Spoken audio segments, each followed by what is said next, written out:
à fait. Gonzalo. Voilà, merci beaucoup pour la présentation. Bonjour à toutes et à tous. Voilà, vous écoutez là? Voilà. Bonjour à toutes et à tous. Alors, je présenterai très rapidement parce qu'on a trop peu de temps. Les deux cas qui font partie de la situation générale qu'on a à la province de Santa Fe. Très rapidement pour nous rapprocher à la question. Et je vais dire que on assiste, à mon avis, à la co-construction des politiques publiques dans le domaine des ressources naturelles. Et je montrerai ça à partir des deux cas, et les cas des ressources halieutiques du fleuve Paraná et les cas de l'utilisation des pesticides, voilà, dans l'agriculture intensive. Et j'ai dit que c'est une co-construction, mais ce n'est pas une co-construction planifiée ou pacifique, voilà. C'est une co-construction qui a un lot derrière très fort et qui sont des vrais expériments. Vraiment, c'est pas du tout planifié, et sont des expériments de co-construction entre l'État et les différents acteurs qui sont impliqués dans les deux cas. On peut dire que ce sont des politiques dans lesquelles l'État participe, mais comme un une des acteurs, mais pas, c'est pas l'acteur central, c'est pas du tout ça. Et sont des politiques qui intègrent différents types d'acteurs, et cette intégration, ça se fait à partir de deux conflits, d'un gros conflit qu'il y a derrière les deux cas. Et alors, ça signifie aussi que l'espace de construction de la politique publique, c'est pas du tout l'espace qu'on a prévu dans la République. C'est pas les pouvoirs législatifs ou les pouvoirs exécutifs qui nous aident à construire la politique publique. C'est dehors des espaces institutionnels de la République traditionnelle. C'est plutôt dans le domaine de la démocratie participative. Alors, pour aller vite, les deux cas sont les cas de la politique de gestion des ressources halieutiques du fleuve Paraná. Et l'autre cas, c'est, comme je viens de dire, la pulvérisation, la gestion des pulvérisations dans l'agriculture intensive. Alors, la province de Santa Fe, c'est la seconde province en importance productive de l'Argentine, a le même PBI que l'Uruguay, et a une extension de 700 km pour 350, 400 km. Et ça, c'est tout le côté est, c'est à côté du fleuve Paraná. La limite de la province, c'est le fleuve Paraná. Pour ça, on a une relation avec les fleuves de 700 km. Et c'est une province qui, dans la campagne 2014, a cultivé 4 millions d'hectares, et avec les céréales, fondamentalement. On est un gros producteur céréalier, et on a les ports plus importants de l'Argentine de céréales, c'est le port de Rosario. Et on a aussi un bassin de production laitière dans les centres de la province. On est le 12e producteur laitier de l'Argentine et un des plus importants du monde aussi. Et il y a une grosse production de vaches. L'élevage des vaches et dans le nord de la province, c'est important. C'est plus de 6 millions de têtes de vaches. C'est assez. Je mentionne ça pour montrer l'échelle de laquelle on parle. Et voilà, les cas des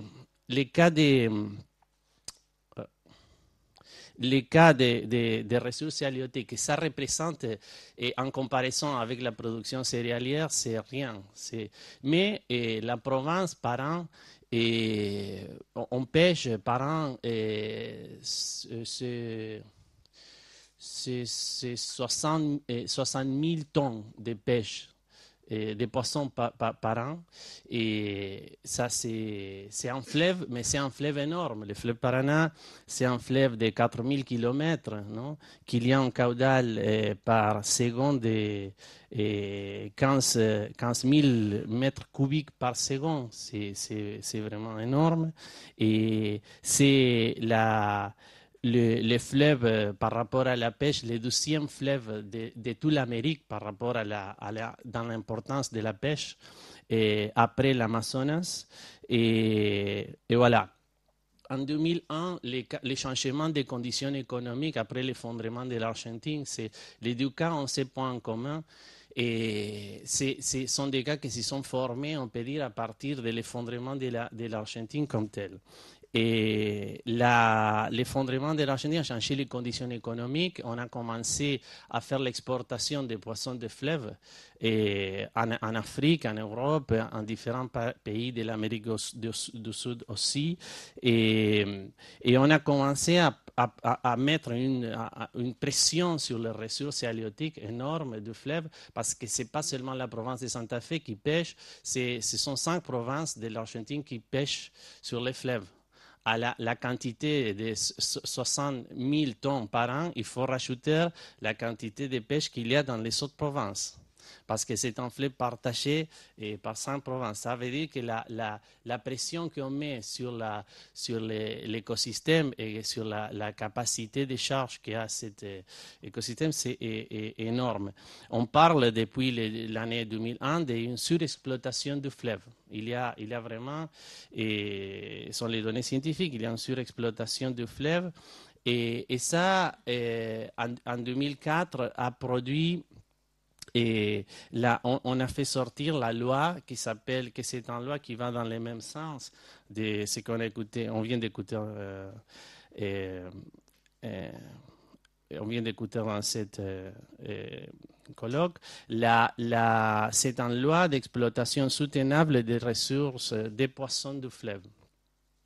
La loi, c'est une loi provinciale et il y a là un premier inconvénient, que c'est une loi qui est limitée à la province de Santa Fe. Il faut se mettre d'accord avec les autres provinces.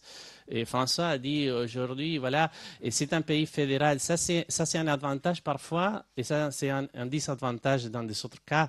Et dans le cas du fleuve, que c'est une ressource partagée, c'est un désavantage absolu. Mais comme c'est un pays fédéral, il y a des avantages aussi parce que tu as autonomie dans la province pour décider ta propre politique et tu as l'autonomie des villes aussi. Alors, ça donne une marge de manœuvre très importante à la dimension, non? Et les institutions de la dimension locale et les institutions de la dimension régionale. Alors, les conflits sociaux qu'il y a à la base, sont les communautés de pêcheurs. On a pas mal de communautés de pêcheurs qui pratiquent la pêche artisanale et qui sont parfois des pêcheurs qui vendent ce qu'ils pêchent, mais parfois des pêcheurs qui pêchent pour sa propre subsistance. Et ils sont une culture traditionnelle et très importante, très intéressante. Mais ils vivent dans des conditions de pauvreté assez importantes aussi, et ils ont une dépendance absolue de la pêche. Et ça produit un gros conflit parce que la loi interdit pêcher par des époques pour protéger les poissons, sauf qu'à ce moment, il faut que l'État paye une somme par mois à chaque pêcheur pour arriver à les maintenir. Et ça produit une situation qui, à chaque fois, ça produit des conflits. Non, entre les pêcheurs et l'État, non, pour la perception, non, de cette somme d'argent par mois. Et voilà, et on a des personnes qui vivent dans les fleuves. Ça c'est pas un environnement qui est vide, non, c'est un environnement qui se relie beaucoup à groupe de communautés, on peut dire, et des villes, je dirais, qui sont riverains et qui ont une culture, ils sont très rattachés au fleuve et qui ont une culture très proche au fleuve. Et là, il y a un gros conflit. Et comme je viens de dire, il y a la surpêche produit aussi donne un côté environnemental à la problématique parce que on dépend de la survivre de toutes les pêches du fleuve dépend d'une espèce qui s'appelle le sabalo. C'est l'espèce qui est à la base de toutes les autres espèces et c'est la plus menacée, c'est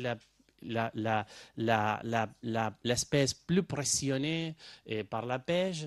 Et si on fait disparaître cette espèce, on va faire disparaître les autres aussi. Alors ça, c'est un problème par rapport à l'environnement très, très fort. Il y a aussi des autres questions comme l'élevage des vaches dans les fleuves, les îles du fleuve. C'est un autre problème par rapport à l'environnement parce que l'introduction des vaches dans les îles du fleuve, ça produit un inconvénient, plus qu'un inconvénient, un gros problème par rapport à l'écosystème du fleuve, parce que ce sont des animaux étranges, absolument étranges au fleuve, non, et à l'écosystème du fleuve. Sauf que les fleuves, les îles, ils sont très bien du point de vue de la nourriture, pour la nourriture des vaches. Alors, il y a un gros conflit économique parce que les pêcheurs, ils pêchent pour 5 ou 6 grandes entreprises qui sont les entreprises qui font l'exportation de pêche. Alors, ces pêcheurs artisanaux, ils dépendent aussi de ce que les pays, les entreprises, non, qui sont les entreprises qui font l'exportation de pêche.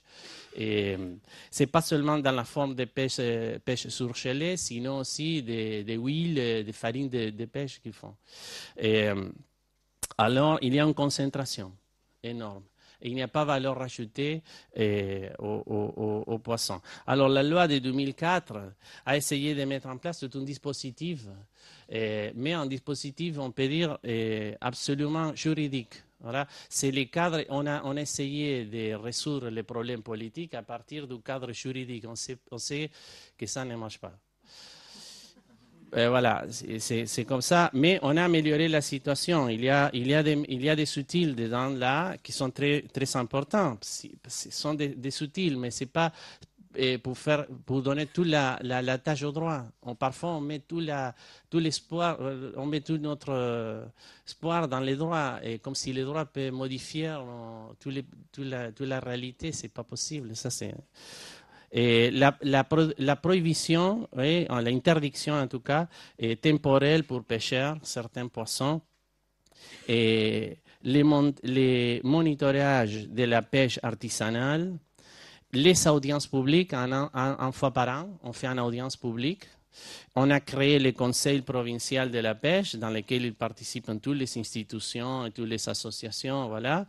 Et avec le Conseil provincial de la pêche, on fait l'audience publique une fois par an. Et il y a la fixation des volumes maximaux de pêche par an. Et on a déclaré les poissons comme un bien commun. C'est impressionnant, ça, la loi dit ça, l'article 2 de la loi. On fixait les différentes tailles une taille maximale par chaque espèce, non, pour pouvoir pêcher cette pêche. En bas de cette taille, c'est la dévolution qu'il faut faire. On a mis en place un contrôle très strict sur les pêcheurs et sur les entreprises qui font l'exportation. On a fait tout ça, mais en 2000, et ça s'était mis en place en 2004, mais en 2008, on est arrivé à la conclusion que les poissons est plus pressionnés qu'avant. Voilà. Et ça signifie qu'on n'arrive pas avec les mesures juridiques à résoudre les problèmes qu'il y a dans la base. Et pour ça, en 2008, les gouvernements de la province, en accord avec cette ONG qui a beaucoup travaillé. Et il y a dans les deux cas une question centrale, que c'est la présence d'une ONG très forte. Ça, c'est une ancienne ONG qui a travaillé toujours par rapport à la question du fleuve Paraná, qui a fait beaucoup de choses. Et ils ont mis en place une politique d'aquaculture. Voilà, la politique d'aquaculture a essayé en réalité de changer la base, non, du conflit, que c'est l'extraction des poissons du fleuve pour après faire farine, huile et pas rajouter valeur. On essaye de changer, non, en réalité, c'est et à la base, non, du conflit, que c'est la culture des pêcheurs, des poissons sauvages. Et pour ça, le gouvernement a décidé de mettre en place ça, a créé là, dans une ville riveraine, avec la mairie, qui s'appelle San Javier. C'est une ville qui dépend absolument du fleuve, et a créé un établissement pour l'aquiculture et la pisciculture. Et ils font la capacitation aussi des pêcheurs, et ils sont bien avancés. Et après, ils ont créé voilà, l'autre chose, c'est qu'ils ont créé un aquarium à Rosario avec une grosse inversion, avec un laboratoire de l'université pour faire aussi de l'aquiculture. On change des outils, voilà, on va vers les outils qui sont plutôt des outils qui viennent de la connaissance scientifique, et on laisse à côté les outils du droit. Et c'est un gros changement. Les points de vue, c'est absolument différent. On a remplacé la vision, on peut dire, la vision, on peut dire, juridique de la politique pour une confiance dans la science, mais aussi dans la création de différentes coopératives. Et voilà, ça c'est le projet de la création de l'aquiculture à San Javier. Et ça, c'est une coopérative de femmes. C'est une coopérative de femmes et il y a différents exemples de coopératives qui ont été créées dans les communautés de pêcheurs pour valoriser les poissons et pour donner valeur rajoutée aux poissons. Et ça, c'est une stratégie complémentaire de la stratégie scientifique, on peut dire, pour traiter la question. On arrive à ça, on arrive à une politique publique qui s'est construite avec plusieurs acteurs, les ONG, les mairies riveraines, les communautés de pêcheurs, la science, et voilà.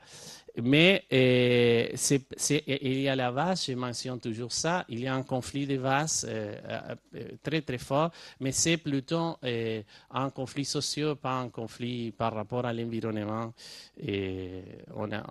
L'autre cas que je montrerai très rapidement, c'est le cas de la politique de phytosanitaire. Alors, ici, il y a aussi un conflit social et économique très fort. Je ne peux pas me détenir à expliquer ça, mais il y a, je mentionne seulement ça, la construction d'un risque. Voilà, on a construit autour des pesticides, on a construit une vision des pesticides comme un risque social.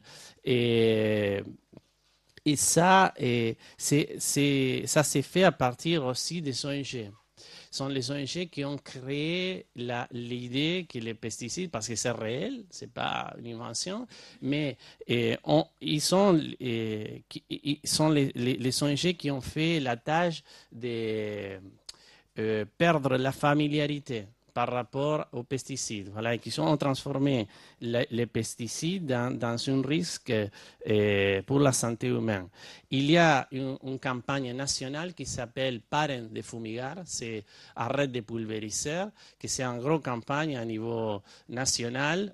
Ils ont organisé beaucoup de choses, des manifestations, voilà. Il y a un réseau de médecins des villes pulvérisées, il y a un réseau des avocats des villes pulvérisées, c'est un gros mouvement également de la société civile et de la science et des différentes professions qui est derrière, qui ont impulsé cette vision surtout du glyphosate comme un problème par rapport à la santé humaine. Et ce n'était pas vraiment les gouvernements qui ont fait ça.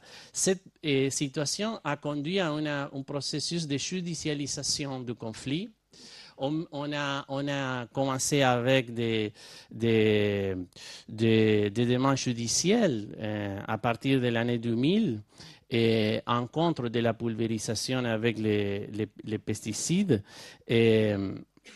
Parce qu'en critiquant la loi des phytosanitaires, parce qu'il y a une loi provinciale et une loi nationale des phytosanitaires, mais c'est la critique à partir du principe de précaution et à partir du droit de l'environnement. On a essayé de construire à partir de l'environnement la politique de contrôle des phytosanitaires.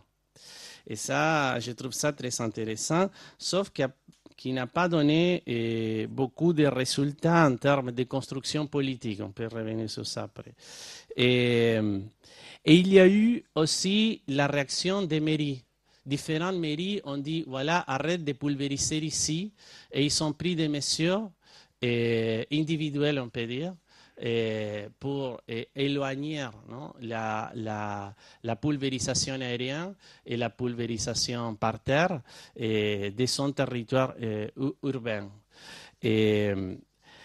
Alors, ça, on était les deux arènes de lutte, voilà, l'arène du pouvoir judiciaire et l'arène au niveau des municipalités à partir de la régulation locale, avec lesquelles on essayait de mettre un frein et de revisiter la politique des phytosanitaires, mais pas avec beaucoup de résultats vraiment. Et finalement, ce sont les organisations et parfois les mairies qui ont essayé de changer la loi, de réformer la loi générale des phytosanitaires pour produire une régulation qui puisse protéger un peu plus les aires urbaines. Et voilà, je m'arrête avec ça. Il y a l'autre cas de la construction dans l'espace des associations, comme l'exemple de Codetea, mais on n'a pas de temps. Merci.